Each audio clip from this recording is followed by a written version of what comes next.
اللهم صل على سيدنا محمد يا رب صل وسلم دائما ابدا على حبيبي. سعودی عرب میں دیکھا کوئی پلمبر یا انجینئر یا ڈاکٹر بیٹھ کے لوگوں کو مسائل بتا رہا ہو؟ دیکھا آپ نے؟ کیونکہ وہاں لا ہے، قانون ہے، وہاں اجازت نہیں ہے. چاہے وہ قرآن و حدیث ہی کا نام لے رہا ہو، وہ کہہ رہا ہوں میں حوالوں سے بات کرتا ہوں، حکومت اسے جیل میں ڈال دے گی کہ آپ کو اجازت کس نے دی ہے، اجازت کس نے دی ہے. لوگ کہتے ہیں کہ دلیل سے بات کی جاتی ہے. دلیل کے صحیح یا غلط ہونے کو پہچاننا یہ بھی پڑھے لکھے لوگوں کا کام ہے. عام آدمی کو اس میں کنفیوز کرنا بہت آسان ہے. دلائل کو سمجھنا کہ یہ دلیل ہے بھی یا نہیں ہے، اس کے لیے بھی ایک معیار ہوتا ہے، ایک سطح تک انسان پہنچتا ہے تو یہ فیصلہ کر سکتا ہے. یہ جو لوگ کہتے ہیں قرآن تو بہت آسان ہے، جو چاہے پڑھے، خود قرآن سے پوچھتے ہیں کہ آپ آسان ہیں یا مشکل ہیں، تو قرآن کہتا ہے میں مشکل بھی ہوں اور میں آسان بھی. کیسے؟ قرآن کہتا ہے وَلَقَدْ يَسَّرْنَا الْقُرْآنَ لِلذِّكْرِ، ہم نے نصیحت کے لیے اس کو آسان کر دیا ہے. تو قرآن کی جو باتیں نصیحت سے جن کا تعلق ہے، آخرت کی باتیں، جنت کی باتیں، جہنم کی باتیں، اور قرآن کی یہ باتیں کہ جیسے اللہ نے فرعون کو غرق کر دیا، قوم عاد قوم سمود کو تباہ کر دیا، یہ وہ نصیحت کی باتیں ہیں جس سے آخرت کی یاد تازہ ہوتی ہے، عمل کے لیے انسان موٹیویٹ ہوتا ہے. تو یہ والی آیتیں بہت آسان ہیں للذکری، نصیحت کے لیے. جہاں مسائل کی بات آتی ہے، فقہی مسائل، تو وہاں قرآن کیا کہتا ہے وَأَنزَلْنَا إِلَيْكَ الذِّكْرَ، اے نبی ہم نے آپ پر اس نصیحت کو، یعنی قرآن، یہاں ذکر سے مراد پورا قرآن ہے، قرآن کو نازل کیا. اس کی کیا دلیل ہے؟ ذکر سے مراد یہ میں ایک بیان میں بتا چکا ہوں، لِتُبَيِّنَ لِلنَّاسِ، تاکہ آپ لوگوں کے سامنے اسے کھول کھول کے بیان کریں. اگر قرآن آسان ہوتا تو نبی کو کہا جاتا کہ آپ اس کو ڈیفائن کریں. ڈیفائن کرنے کی ضرورت آسان چیز کی ہوتی ہے یا مشکل چیز کی؟ بھائی ڈیفائن مشکل چیز کو کیا جاتا ہے یا آسان چیز کو؟ مشکل چیز کو. لِتُبَيِّنَ لِلنَّاسِ، تاکہ آپ لوگوں کے سامنے اس کو بیان کریں. ابھی میں پروفیسر غامدی صاحب کا کل ایک کلپ سن رہا تھا، انہوں نے بھی کہا کہ قرآن کو مسلمانوں سے الگ کر کے دیکھو. یہ تو ٹھیک ہے کہ مسلمانوں کی میجورٹی آج کل قرآن پہ عمل نہیں کر رہی، اس حد تک تو یہ دعویٰ ٹھیک ہے، لیکن آپ پورے فقہا کا، محدثین کا، مفسرین کا رشتہ قرآن سے کاٹ کے بالکل اخپل طریقے سے سمجھنا شروع کر دیں گے تو یہ امت ٹھوکریں کھانا شروع کر دے گی. ہر آدمی قرآن کی اپنے حساب سے تفسیر مارکیٹ میں لائے گا اور امت مختلف فرقوں میں ڈیوائیڈ ہوتی چلی جائے گی. تو یہ قرآن کی خود بھی تفسیر بیچارے نہیں سمجھ پائے، تو یہ عوام کو کیسے اجازت دے رہے ہیں کہ وہ خود ہر چیز کی تفسیر سمجھنا شروع کر دے؟ خود سمجھ نہیں پائے. اس کی بڑی دلیل یہ آیت ہے. قرآن کہہ رہے لِتُبَيِّنَ لِلنَّاسِ، اے نبی ہم نے اس کتاب کو نازل کیا تاکہ آپ لوگوں کے سامنے اس کو کھول کھول کے بیان کریں گے. تو اگر یہ قرآن سب کے لیے بہت آسان ہوتا تو نبی کو کیا ضرورت تھی، یا نبی کی یہ ذمہ داری کیسے اللہ لگا دیتا کہ آپ نے اس کو کیا کرنا ہے؟ کھول کھول کے تو اسی چیز کو جو الجھی ہوئی ہو. بھائی ایک رسی کھلی ہوئی ہے، آپ اسے کہیں کہ اسے کھولو، کھول سکتے ہو آپ؟ کھلی ہوئی ہے. ہمیشہ کھولا اس چیز کو جاتا ہے جو بند ہو. قرآن کی کچھ آیتیں مغلق ہیں، بند ہیں. یہ وہ آیت ہیں جن کا تعلق فقہی مسائل سے ہے، فقہی مسائل سے. اجمال ہے ان آیتوں میں، تفصیل نہیں ہے، ڈیٹیل نہیں ہے. تو ان آیتوں کا مطلب آسان ہوتا تو نبی اس کو ڈیفائن نہ کرتے. تو قرآن نے کہا ڈیفائن کون کرے گا؟ نبی. اتنا بھی کافی نہیں ہے قرآن نے کہا لِتُبَيِّنَ لِلنَّاسِ مَا نُزِّلَ إِلَيْهِمْ وَلَعَلَّهُمْ يَتَفَكَّرُونَ. اس کے بعد یہ تفکر کریں گے. تفکر کسے کہتے ہیں؟ ایک ہوتا ہے فکر. فکر کا معنی ہے سوچنا. تفکر یہ باب تفاعل ہے. تفاعل کہتے ہیں تکلف اور مشقت کے ساتھ کوئی کام کرنا. تو یتفکرون اس کے بعد اگلا اسٹیپ ہوگا یہ لوگ پھر اس میں مزید گہرائی میں گھس کے تکلف کے ساتھ محنت کے ساتھ غور و فکر کریں گے, فکر نہیں بلکہ تفکر کریں گے. تو اگر یہ آسان ہوتا تو اس میں اتنا ڈیپ میں جا کے گہرائی میں گھس کے غور و فکر کرنے کی ضرورت تھی؟ نبی کے بیان کرنے کے بعد اگلا اسٹیپ ہے یہ. تو پتہ چلا کہ صرف حدیث بھی کافی, بولو بھائی, نہیں ہے, بلکہ آگے اجتہاد بھی ہے مجتہدین کا. اس تفکر کو اصطلاح میں کیا کہا جاتا ہے؟ اجتہاد. اچھا ایک اور بات بتاؤ مجھے, بات سے بات چل پڑی ہے. تفکر جب کیا جائے گا تو پورے قرآن پہ, اور قرآن کی تشریح حدیث ہے, تمام حدیثوں پہ, یا آدھے قرآن اور آدھی حدیثوں پہ؟ بولو نا بھائی. تو پتہ یہ چلا کہ تفکر کے لیے یہ ضروری ہے کہ جو غور و فکر کرنے والا ہے اس کے سامنے پورا قرآن اور تمام صحیح احادیث ہوں. یہ عام آدمی کے سامنے ہوتی ہیں. عام آدمی کے سامنے وہ آیت ہوگی جو یوٹیوب میں بیٹھا ہوا آدمی اپنے مطلب کی دلیل آپ کے سامنے پیش کر رہا ہے, دوسری والی کیا کر رہا ہے؟ کھا رہا ہے وہ. کیونکہ عام آدمی ایک آدمی کا کلپ سنتا ہے, دوسرے کا کلپ اس تک پہنچا ہی نہیں ہوتا, اور وہ اسی کو بیٹھ کے عقل کل سمجھتا ہے, اور پھر ہم سے کہتا ہے اس کا جواب دو. تو ہم کہتے ہیں بھائی ایک دفعہ سامنے بٹھا دو, تمام باتوں کا ایک ہی دفعہ میں جواب ہو جائے گا, ٹھیک ہے نا, ایک ہی دفعہ میں ہو جائے گا. ورنہ جواب در جواب, ادھر جواب, پھر وہ کچھ نہ کچھ گھما دے گا, پھر جواب, پھر جواب, پھر جواب. تو یہ تو لامتناہی بحث کا سلسلہ شروع ہوگا. ایک ہی دفعہ میں بیٹھ کے ہم بتا دیں گے بھائی یہ آپ اتنے پانی میں ہیں, آپ نے جتنی یہ دعوے کیے ہیں ان میں یہ سقم ہے, یہ عیب ہے اس میں, آپ نے ادھر کی بات لی ادھر کی چھوڑ دی, اور اس پہ آپ نے الزامات ایسے لگائے امت مسلمہ پر. تو اس کو لوگ کہتے ہیں کہ مناظرہ نہیں کرنا چاہیے. ہم مناظرہ تھوڑی کر رہے ہیں, ہم تو بیٹھ کے محبت سے آپ سے بات چیت کریں گے, محبت سے, محبت کے ماحول میں کچھ اشکالات کریں گے احترام کے ساتھ. کوئی وہ مناظرے کی جو ایک اصول اور وہ کچھ بھی نہیں ہوگا. تو غور و فکر اور تفکر کے لیے ضروری ہے کہ آپ کے سامنے پورا قرآن اور تمام احادیث ہوں. سمجھ رہے ہیں بات کو؟ نمبر 2, آپ میں فکر کی صلاحیت بھی ہو. طوطے کی طرح آیتیں رٹنا یا صرف نمبر یاد کر لینا یا حدیث کے حوالے نمبر یا ترجمے رٹ لینا, ان سے انسان میں تفکر کی صلاحیت پیدا نہیں ہوتی. کیونکہ فکر نہیں ہے, تفکر ہے, اور تفکر مفکرین کرتے ہیں جن میں اللہ نے یہ صلاحیت رکھی ہے. یہ بھی حدیث سے ثابت ہے. یہ بھی کس سے ثابت ہے جو میں دعویٰ کر رہا ہوں؟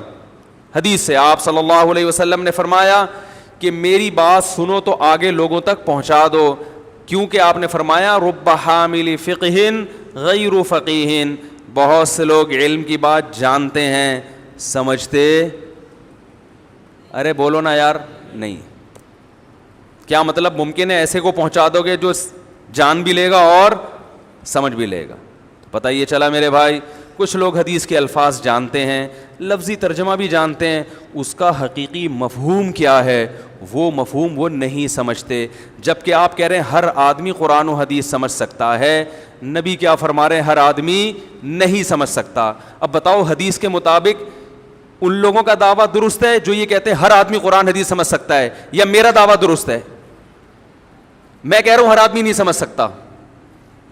یہ حدیث سے ثابت ہے. کون سی چیزیں نہیں سمجھ سکتا؟ جو گہرے فقہی مسائل ہیں. نصیحت کی باتیں ہر آدمی سمجھ سکتا ہے, پڑوسیوں کے حقوق, آخرت کی باتیں, وہ تو احادیث میں جو فضائل کا علم جسے کہا جاتا ہے. تبلیغ والے کہتے ہیں نا علم دو طرح کا, ایک فضائل کا اور ایک مسائل کا. تو فضائل کا علم جہاں تک ہے جس کا نصیحت سے تعلق ہے اس کے لیے فقیہ ہونا ضروری نہیں ہے. جو مسائل کا علم ہے اس کے لیے فقیہ ہونا ضروری ہے, وہ ہر آدمی کا کام نہیں ہے. تبھی تو فقہاء نے ریسرچ کی ہے اور ان کا ریسرچ میں اختلاف بھی ہوا ہے. اگر قرآن و حدیث میں مسائل کا باب اتنا آسان ہوتا تو اتنے بڑے بڑے فقہاء کا مسائل سمجھنے میں اختلاف ہوتا. پھر کوئی بات مشکل ہوتی ہے تو اس کو ڈیفائن کرنے میں دو رائے ہو جاتی ہے نا, جو آسان بات ہے اس کو ڈیفائن کرنے میں دو رائے نہیں ہوتی. دیکھو میں آپ سے کہتا ہوں کہ پانی لے کر آؤ, اردو میں کہہ رہا ہوں آپ لے آئے پانی, کیونکہ اردو میں پانی کا مطلب کیا ہوتا ہے بھائی, میں کہہ رہا ہوں گلاس میں پانی ڈال کے لے آؤ.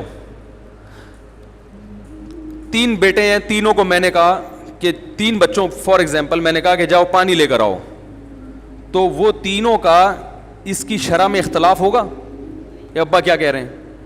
لیکن میں کہتا ہوں آب خورے میں پانی ڈال کے لے آؤ, آب لے آؤ آب خورے میں ڈال کے. اب وہ لغت لے کے بیٹھے ہوئے ہوں گے, آب کا مطلب کیا اور آب خورے کا ہے بھائی, گلاس کو اصل اردو میں کیا کہتے ہیں. تو ممکن ہے ایک جگ میں ڈال کے لے آئے, ایک کہے کہ گلاس میں, ایک ڈونگے میں, یہاں اختلاف ہو سکتا ہے. اور جب یہ اختلاف ہوگا تو ابا ان پہ غصہ نہیں ہوگا, اس لیے غصہ نہیں ہوگا کہ ابا کہے گا میں نے لفظ ہی ایسا استعمال کیا تھا جس میں تینوں احتمالات نکل سکتے تھے, یہ اتنا مشکل لفظ استعمال کیا تھا. تو یاد رکھو رسول اللہ صلی اللہ علیہ وسلم کی بعض احادیث ایسی ہیں, بلکہ بہت ساری احادیث, کہ کوئی حدیث کبھی قرآن سے ٹکرا رہی ہوتی ہے, اس لیے کہ قرآن کے لفظ میں عموم ہوتا ہے, حدیث کیا کر رہی ہوتی ہے اس کو خاص کر رہی ہوتی ہے. قرآن میں ایک حکم بغیر قید کے ہوتا ہے, حدیث میں اس میں کوئی قید بیان ہو رہی ہوتی ہے. تو اب مجتہدین جب قرآن اور حدیث کو لیتے ہیں تو ان کے لیے فیصلہ کرنا مشکل ہو جاتا ہے کہ یہاں کون سی دلیل کو فوکس کرنا ہے اور کون سی کو رد کرنا ہے, جس کی وجہ سے ان کے درمیان کیا ہو جاتا ہے, اختلاف ہو جاتا ہے. اور آپ عوام کو اتھارٹی دے رہے ہو کہ خود بیٹھ کے کیا کریں, مسائل نکال کے مارکیٹ میں لاتی رہے. تو جو فقہا میں جب اختلاف حل نہیں ہو سکا اور ان کا آپس میں ان مسائل میں اختلاف ہوا ہے, تو یہ اس بات کی علامت ہے کہ یہ اتنے آسان مسائل نہیں ہیں جتنا آپ ان کو سمجھ رہے ہیں. باقی اس میں شریعت کی کیا حکمت ہے کہ اسلام نے بعض ایسی مشکل چیزیں رکھی جن کو ڈیفائن کرنے میں اختلاف ہوا ہے, یہ ایک الگ ٹاپک ہے کہ اس میں کیا حکمتیں ہیں. لیکن حقیقت بہرحال یہی ہے, ایسا ہوا ہے, مشاہدے کا تھوڑی انکار کیا جا سکتا ہے, اور یہ صحابہ کے دور میں بھی ہوا ہے. نبی صلی اللہ علیہ وسلم نے بنو قریظہ کی طرف لشکر بھیجا, بخاری مسلم کی حدیث ہے, فرمایا جب تک بنو قریظہ نہ پہنچ جاؤ عصر کی نماز, بولو نا یار کیا ہو گیا, عصر نہیں پڑھنی کسی نے. یہ آپ کا ایک ارشاد تھا, ایک حدیث تھی. اب کیا ہوا ہے کہ صحابہ کرام کا جب یہ لشکر چلا ہے تو راستے میں نماز قضا ہونے لگی, ان کو تاخیر ہو گئی. اب صحابہ میں اختلاف ہو گیا.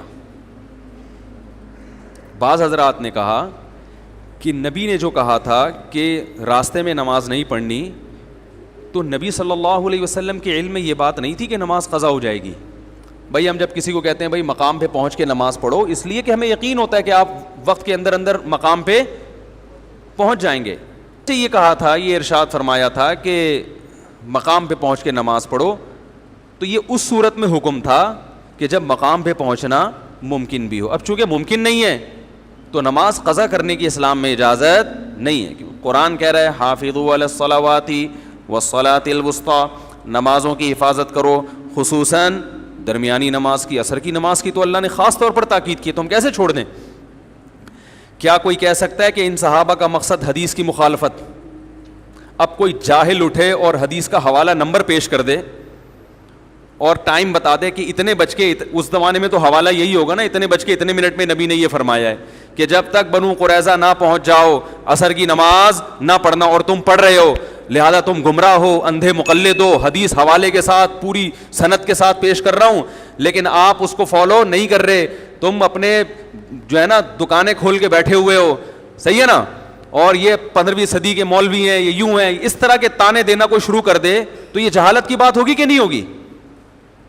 بھائی وہ اس حدیث کا انکار نہیں کر رہا, کوئی بھی انکار نہیں کرتا, وہ کہہ رہے بھائی اس کے مقابلے میں دوسرے دلائل کیا ہیں, وہ زیادہ مضبوط ہیں, اور وہ اس حدیث میں تعویل کر رہا ہے, تعویل دوسرے دلائل کی وجہ سے کر رہا ہے, نبی کے قول کی مخالفت کی وجہ سے نہیں کر رہا.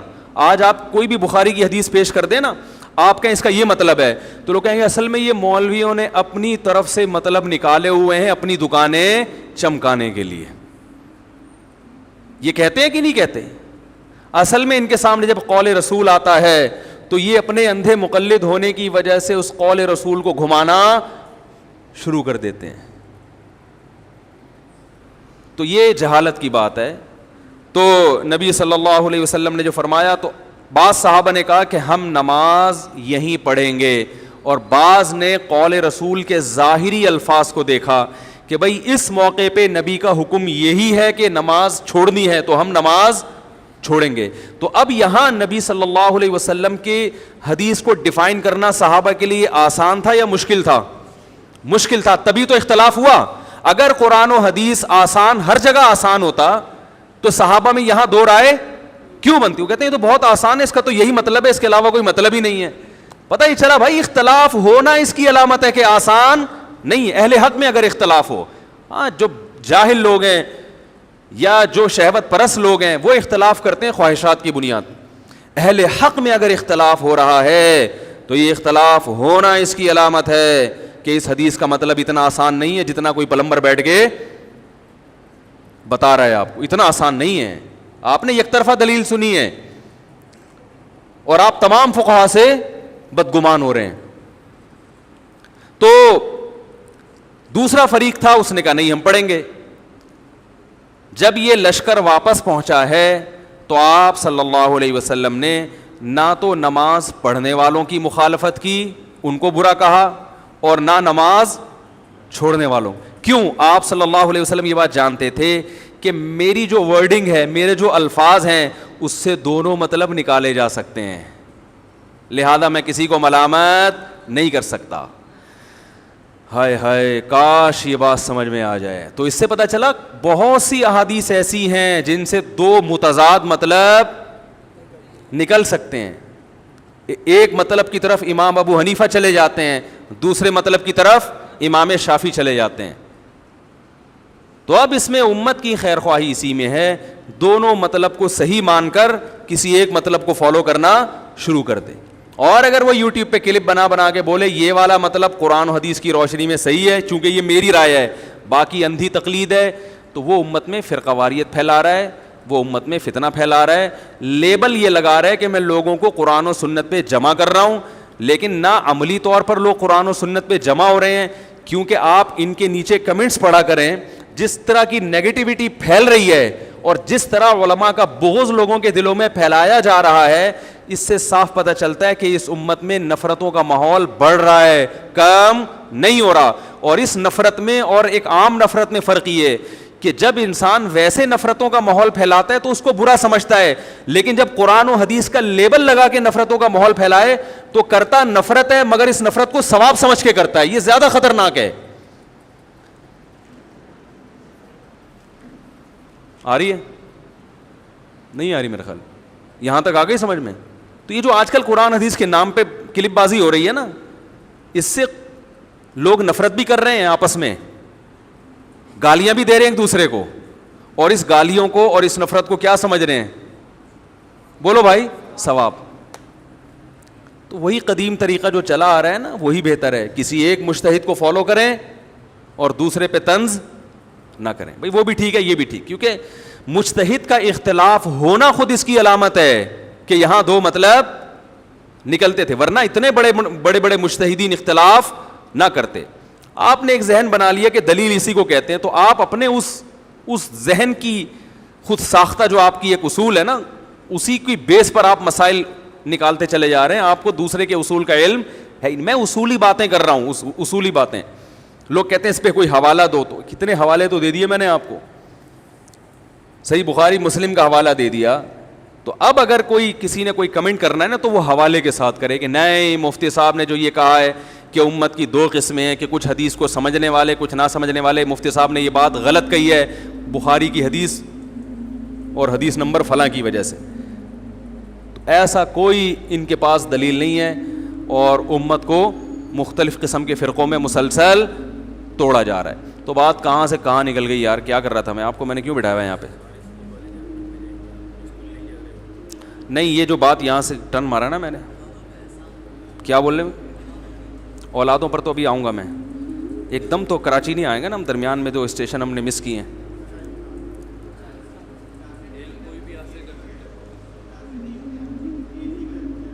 ہاں میں یہ عرض کر رہا تھا کہ آپ یعنی کہیں بھی ایسا نہیں. ہاں میں یہ کہہ رہا تھا کہ میں جب میڈیکل سائنس کی کوئی بات کرتا ہوں تو سب توپوں کا رکے. آپ کے ڈاکٹر ہیں, آپ کوئی حکیم ہیں جو آپ بیٹھ کے باتیں کر رہے ہیں, حالانکہ وہ باتیں کامن سینس کی ہوتی ہیں. وہ کوئی پیچیدہ میڈیکل, جیسے اسلام کی کچھ باتیں تو بالکل یعنی ہر آدمی کو پتہ ہے نا. 5 نمازیں فرض ہیں, اس کے لیے کوئی مفتی ہونا تو ضروری نہیں ہے.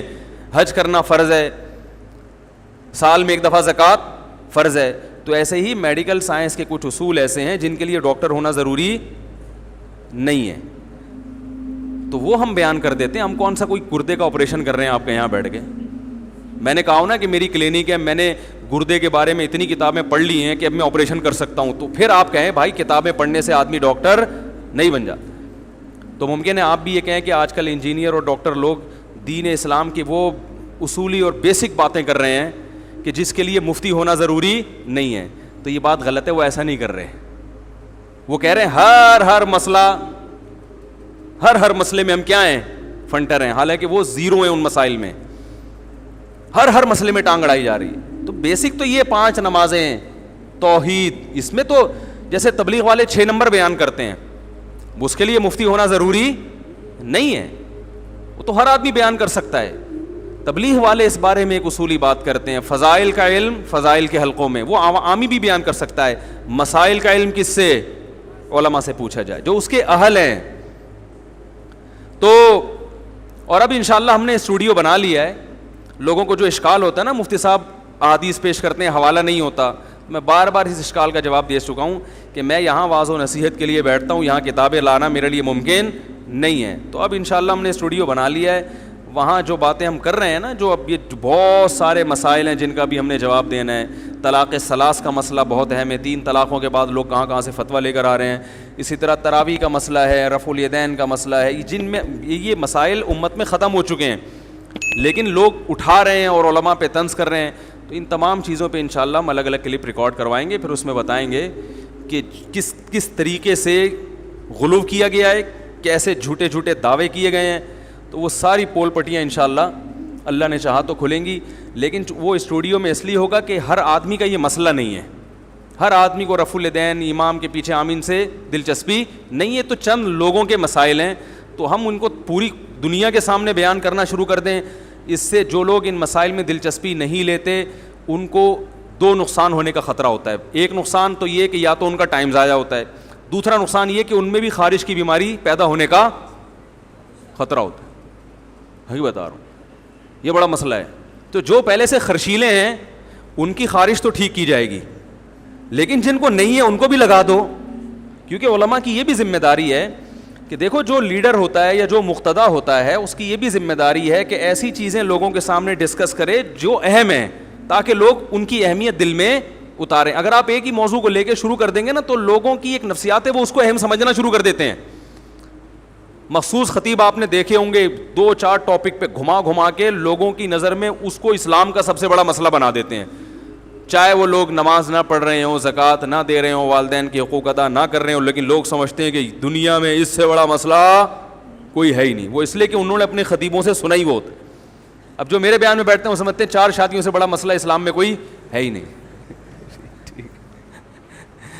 تو میں نے تو کبھی یہ دعویٰ نہیں کیا, میں کہتا ہوں یہ بھی ایک بڑا مسئلہ ہے. ہاں اس سے بھی اور بھی مسائل ہیں, لیکن یہ بھی ایک بڑا مسئلہ ہے. اور میں اس موضوع پر اس لیے اتنا بولتا ہوں کہ دوسرا کوئی بولتا نہیں ہے.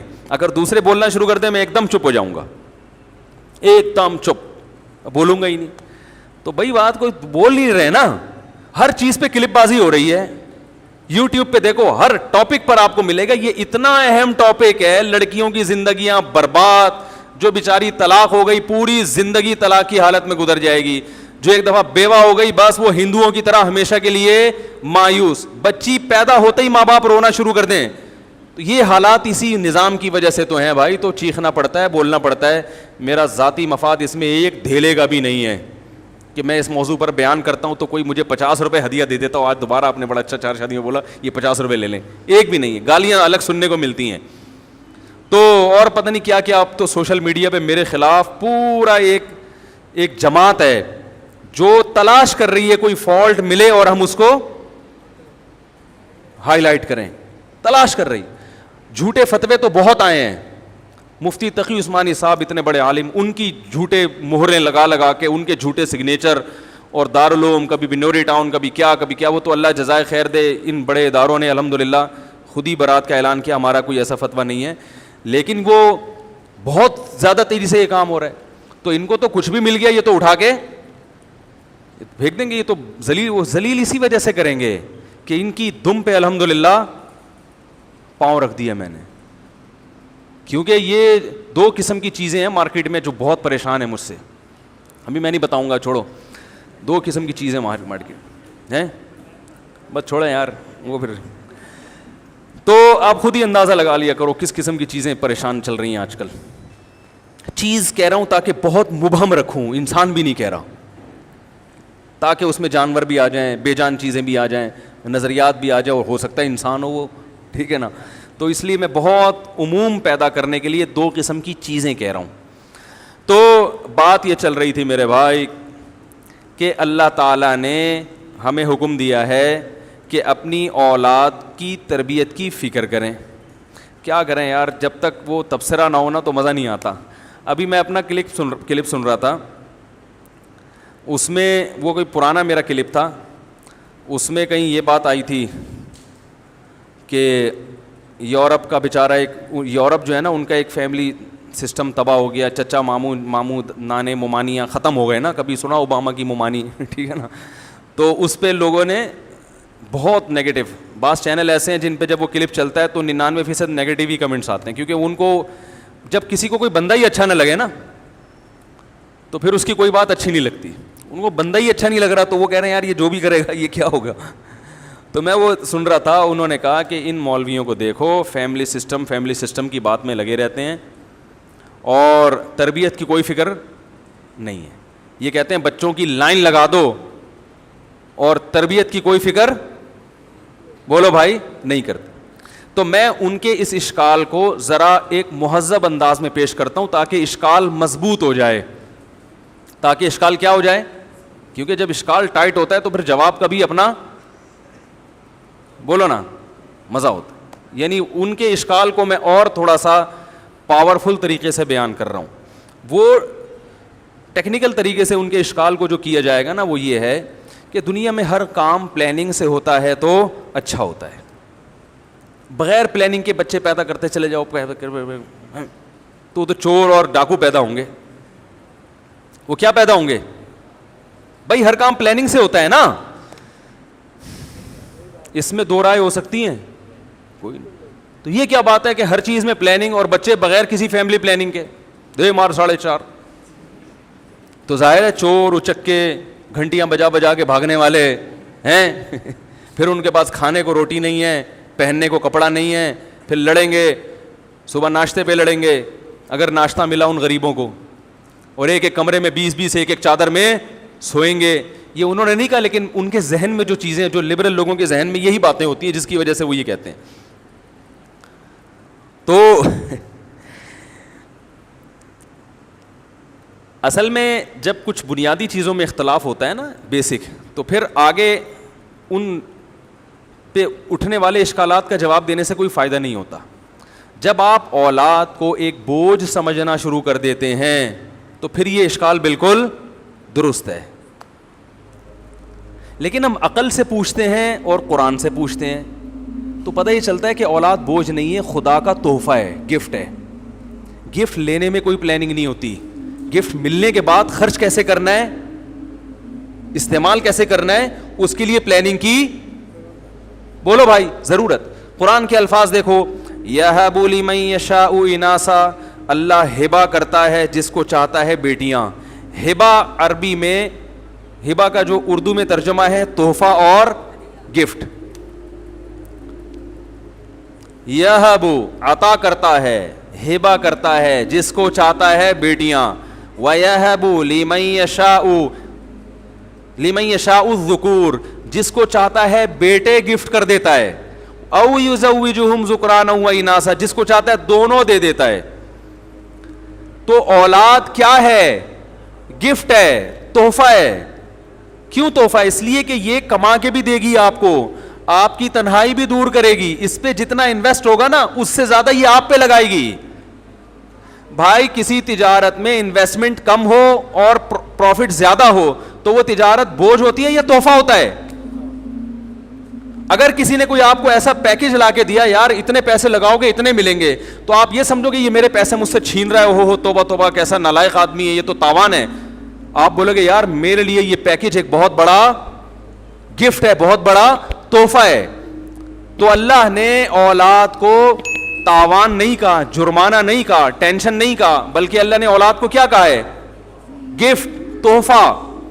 جب تحفہ ہے, کیوں تحفہ ہے؟ اس کی عقلی دلیل یہ ہے کہ آپ مشاہدہ بھی کر کے دیکھو, اولاد پہ جتنا انویسٹ ہوتا ہے اس سے زیادہ اولاد انسان کو فائدہ پہنچاتی ہے, جسمانی بھی, روحانی بھی, دنیاوی بھی اور اخروی بھی, آخرت کا بھی, دنیا کا بھی, ہر لحاظ سے. ابھی میں اس ڈیٹیل میں جاؤں گا تو بات لمبی ہو جائے گی, یہ تو مشاہدہ ہے.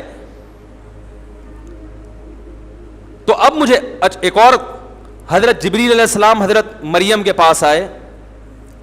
حضرت مریم دیکھ کے ڈر گئیں کہ یہ کوئی انسان ہے. فرمایا نا نا نا, میں اللہ کا فرشتہ ہوں. لی اہب لکی غلاما زکیہ, آپ کو ایک بیٹا گفٹ کرنے کے لیے آیا ہوں.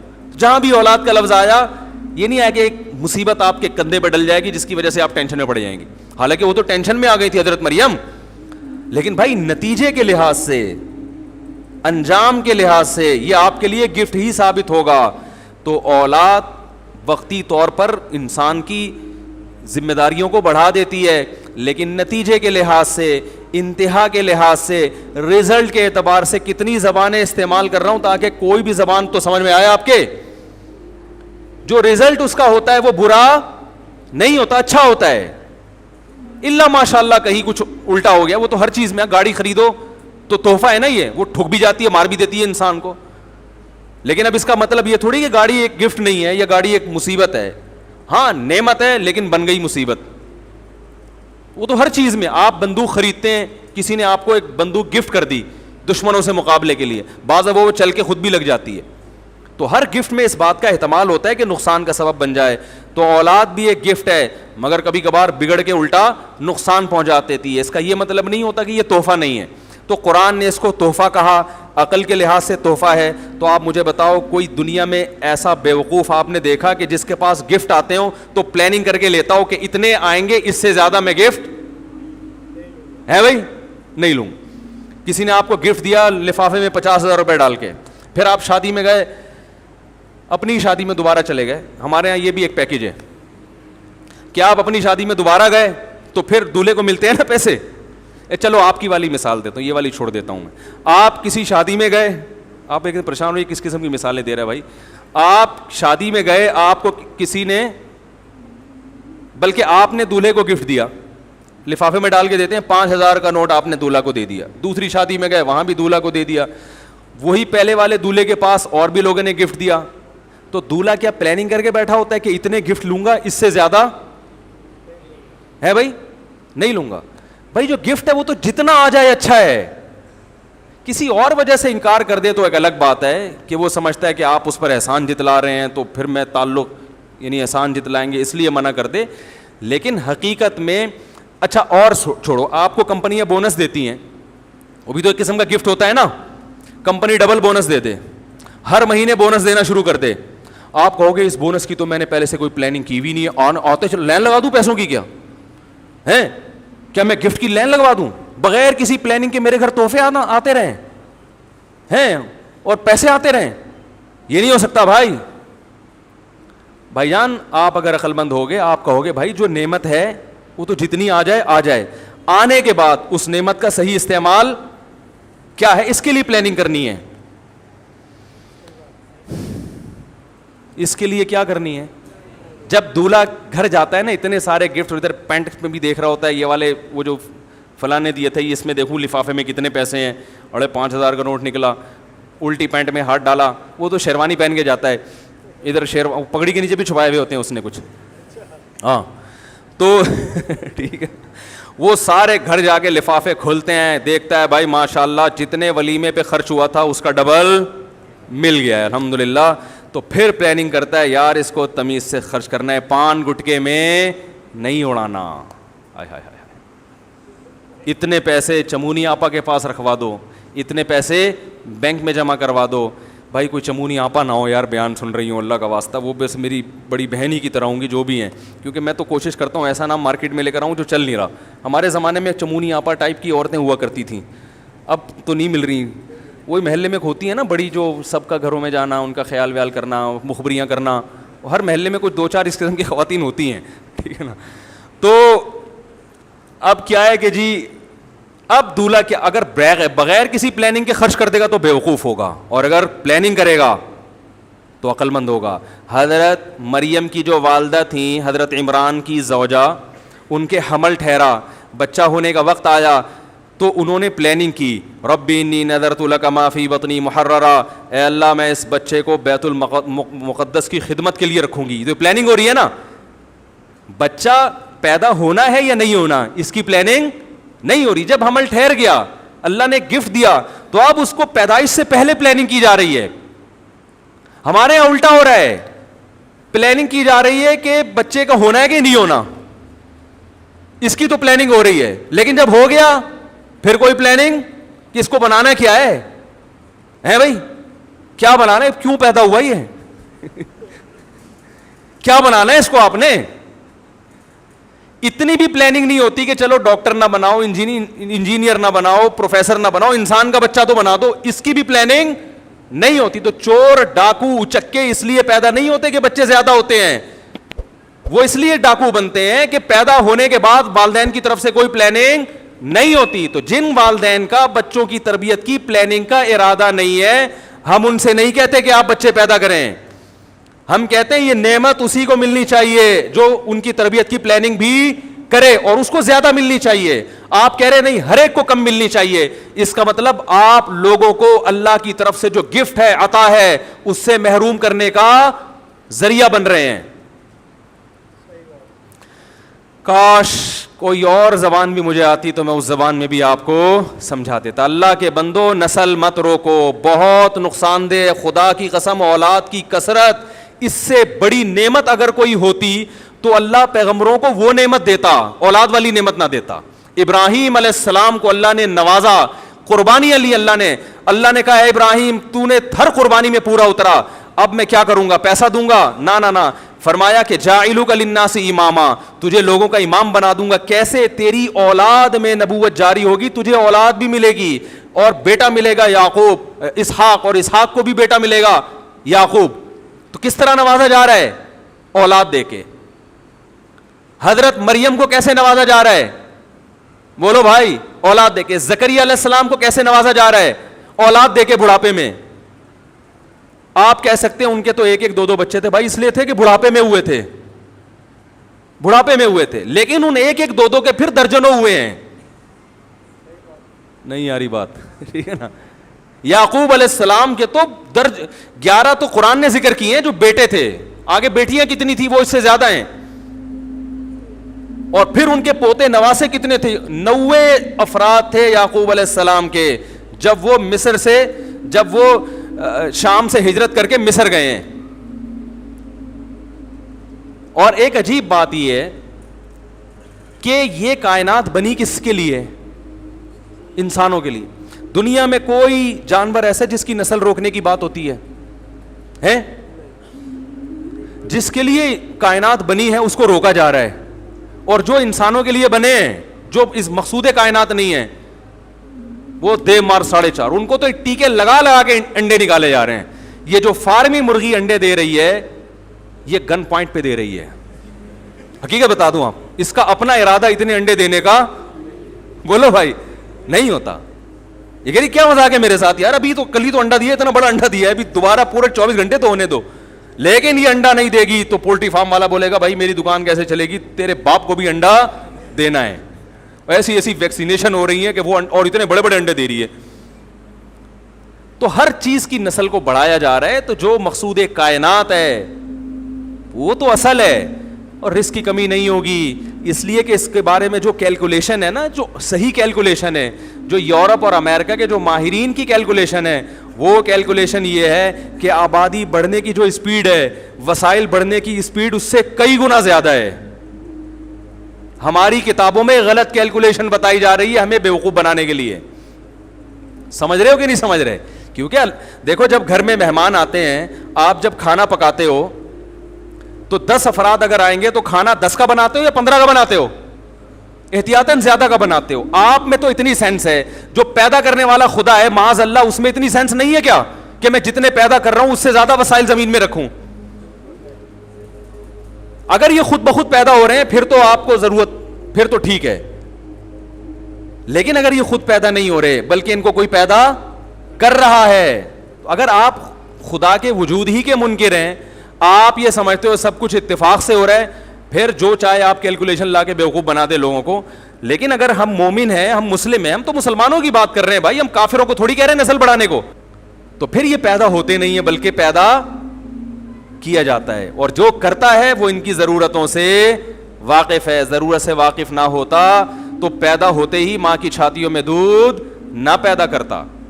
اور یہ بھی ذہن میں رکھو, یہ کہتے ہیں اتنے بچے کی تربیت نہیں ہو سکتی, یہ جب تھا کہ جب اکٹھے 10-20 پیدا ہو جاتے, ایسا نہیں ہوتا. ایک بچہ پیدا ہوتا ہے تو قدرت کی طرف سے ٹائم ہوتا ہے, وہ دوبارہ نہیں پیدا ہو سکتا. 1.5 سال 2 سال 3 سال 4 سال یہ خدا کی طرف سے خود بخود اس میں فاصلہ ہو جاتا ہے, یہ آپ کے اختیار میں نہیں ہے, یہ خود بخود ہوتا ہے. تو یہ فیصلہ اللہ کرتا ہے کہ کتنے دینے ہیں اس کو. آپ اگر کرو گے تو یہ قدرت کے فیصلوں میں ٹانگ اڑانے والی بات ہوگی, جس سے آپ کو انفرادی سطح پہ بھی نقصان ہوگا اور قدرت آپ سے اجتماعی سطح پہ بھی انتقام لے گی. تو جو کہتے ہیں نا 10 بچے ہائے کیسے پل رہے ہوں گے, بھائی ان کے 10 بچے ہیں تو پہلا بڑا ہو کے بالغ ہو کے, بھائی جب 10واں آیا تھا تو پہلا بڑا ہو کے بالغ ہو کے وہ بہت سے کاموں میں ہاتھ بٹا رہا ہے. لوگ کہتے ہیں برساتی مینڈکوں کی طرح بچے پیدا ہو رہے ہیں. برساتی مینڈک ٹر ٹر ٹر کرتے ہوئے اکٹھے ہوتے ہیں, صحیح ہے نا. بچے اکٹھے نہیں ہو جاتے, زیادہ زیادہ ٹوئنس ہو جاتے ہیں, 2 ہو جاتے ہیں, اس سے زیادہ نہیں ہو سکتے. ہوتے ہیں وہ گینز بک آف ورلڈ میں, پھر وہ ایسے ہیں 5 بھی اکٹھے ہو گئے تو, لیکن ہوتا نہیں ہے ایسے. تو وہ قدرت کی طرف سے خود بخود ہے. تو یہ سارے ایک نیچرل چیزیں ہیں, قدرتی چیزیں ہیں. ان میں ان لبرل لوگوں کے دلائل سے متاثر ہو کر اپنے خاندان کو تباہ و برباد نہ کرو. بڑھاپے میں یہ بیچارے لبرل لوگوں کی زندگی جا کے دیکھو, میں نے تو دیکھی ہے. بڑے پڑھے لکھے ہوتے ہیں, بہت پڑھے لکھے, اپنا بڑھاپا میرے سامنے آ کے شیئر کرتے ہیں, جو میں آپ کے سامنے کیا بتاؤں. بتا رہے ہوتے ہیں کہ ہم میں پار یہ ڈگری, یہ بھی ڈگری, یہ بھی ڈگری. بچے ایک آدھی تھے جو بڑی تربیت یافتہ PhD کروا دیا, لیکن ایک امریکہ میں ایک لندن میں بیٹھا ہوا ہے, میں اکیلا یہاں دیواریں میں ڈگریاں دیکھ دیکھ کے خوش ہو رہا ہوں. یہ نیچرل خوشیاں ہیں, بچوں کی شادیاں. ہمیں تو ہم کہتے ہیں بھائی یہ جو عید بقرعید کا مزہ ہے یہ تو اسی گھر میں جس گھر میں بچے ہوں. بچے ہوتے ہیں تو خدا کی قسم گائے لانے کا بھی مزہ آتا ہے, دمبے لانے کا بھی مزہ آتا ہے. کیا خیال ہے, بچوں کو لے کے جاؤ سوراب گوٹ, مزہ نہ آئے پیسے واپس. ان کی آپس کی باتیں دیکھو کیسی ٹائٹ ہوتی ہیں. تو تمہیں گورے دے خود بیچارہ تباہ ہو گیا, اس کے پاس ہدایت نہیں ہے, وہ خود بھی تباہ ہو رہا ہے. یہ لبرل لوگ تمہیں بھی کیا کر رہے ہیں, تباہ کر رہے ہیں. تمہیں مولوی سیدھا راستہ بتائے گا جو قرآن و سنت کی روشنی میں ہے. تو یہ سمجھ میں آ گیا, اولاد یہ پینلٹی نہیں ہے کہ آپ گناہوں کی سزا تھی کہ آپ کے یہاں بچہ پیدا ہو گیا. یہ قدرت کا کیا ہے, تحفہ. یہ گفٹ دے گا تمہیں, ہبہ کر رہا ہے.